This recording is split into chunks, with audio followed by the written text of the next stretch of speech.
So today's topic is all about going to what's up. Welcome to Critics, the $40 million brand X turnaround podcast. Today we are talking about how to balance work, life, and family together. A lot of people today are financially okay to get married, but one thing they always look at is their profession, their job or business is tying and holding them down from not getting married. Now, now this is the question. How do you balance life, your job, and your family together without letting one affect another, without letting the other one disturb another? I'm talking about people that are financially okay to get married. Now, I'll break it down. Money is not what you use to make a family. Money is not what you use to make up your mind to get married. You first have to make up your mind to get married.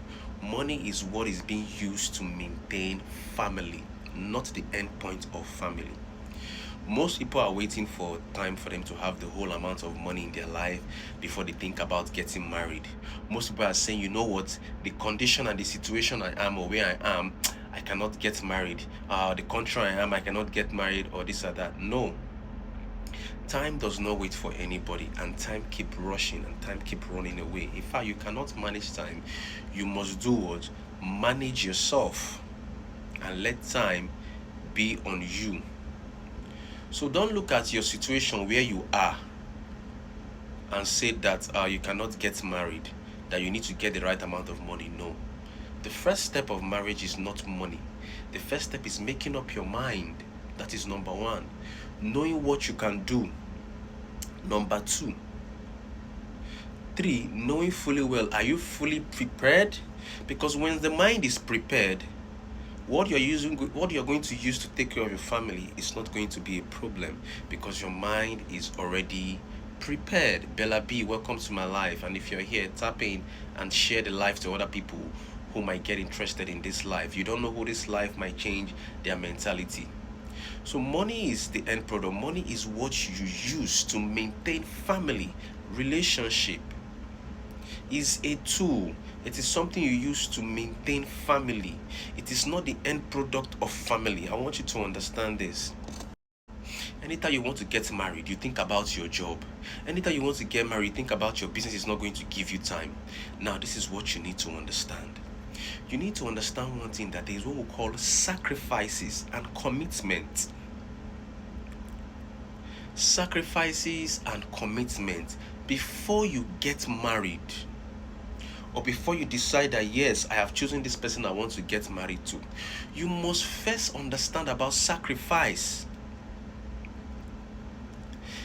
How do you do this thing? First of all, is to know the nature of job you are working. When you are doing a job when you are single, it's going to be different when you are doing that job when you are married, because when you are not married, there is a lot of stress that comes, because your job will give you stress, the family will also give you stress. Everybody is prone to have stress. But here comes in is, how do you manage it and do not let the job affect your family, and you don't let the family affect your job? Most people will go to work around 5 a.m. or 6 a.m. and before they come back, it's late in the night, around 10, their kids have slept. In fact, most people, their kids don't even see them. Maybe the kids see them only on their off days on weekends, and that is not literally nice. So how do you balance this thing? It is for you to change your work routine, and there's time for sacrifice, especially ladies. Because a lot of people complain, oh, my job does not give me time for my family. That's a lie.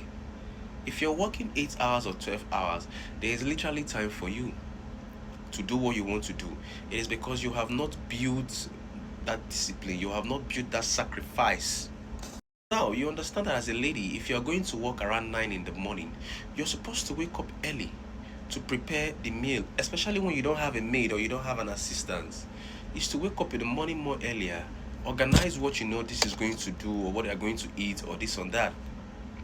You are not doing it because you are doing it. You are doing it because it is a sacrifice. Because good things don't come easily, and trying to raise a family, these are the sacrifices you need to make. On your weekends, on your off days, what do you do with your weekends? What do you do with your off days? This is why you take the weekends to plan out how the week is going to be, or how the week is going to look like.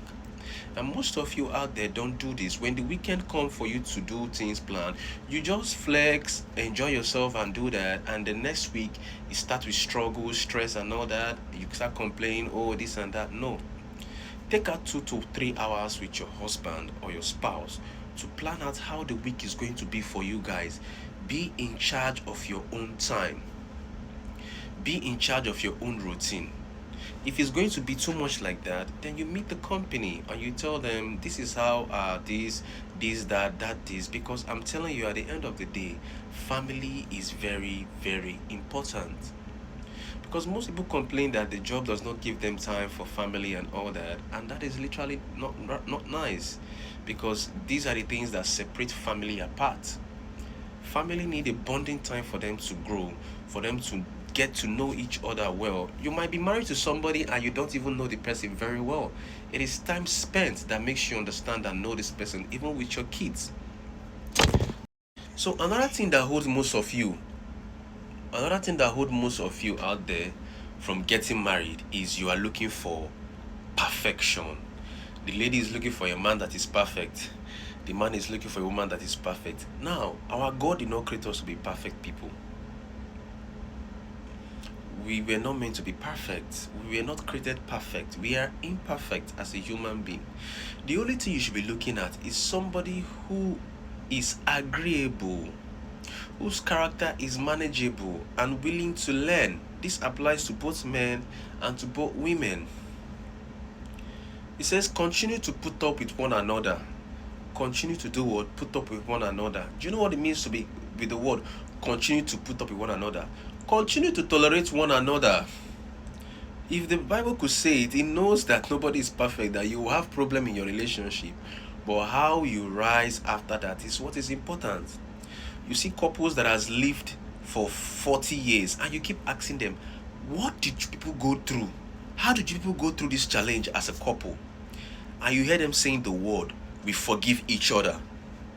You think that what the man has done to the lady is not so hot, or what the lady has done to the man is not so hurtful. It is so hurtful, but they decide to forgive one another. And why are they forgiving one another? They are forgiving one another because they understand that it is a partnership, it is marriage, it needs to work. This is what they have understood. So when you see people that has gotten to a particular stage, 60 years old, they are still married, don't think it is all so rosy. No, there are so many times they are forgiving each other even when they are not supposed to. But they did it because they understand the principle behind those things. But most of you out there today, when something happened to you, you think it's like that. You think you will go outside and this is the problem. You understand? You can only leave somebody when you understand that this person's character is not manageable and they are not teachable, whether man or woman. If your husband is not somebody that is not teachable and he is not manageable, I'm not literally saying manageable, he's not an agreeable person, there is no need. You're not looking for perfection. In fact, if you get a person that you say is perfect, that person is playing another face, is lying to you. And this is where most of you women fall in trap, because you want somebody to always tell you what you want to hear. You want somebody to always give you that word. You want to hear those sweet things, because why? You always want to deny the truth so you can live in that fairy tale you have built yourself. This is why you believe words more than action. This is why you believe in words more than you believe in action, because you want to always feel happy, forgetting that life is not made like that. And this is why you cannot stay in one relationship, because whenever there is a problem, you cannot handle it. You are looking for the next thing that will make you happy. And this is what you do continuously. And you find yourself, you have back so many body counts. Because why? You are looking for feeling. You are looking for feeling instead of reality and the truth. So if you have issues with your boyfriend or your husband, you don't want to settle it because you understand that there is somebody else who can literally make you smile that way. And guess what? It's temporary. So learn.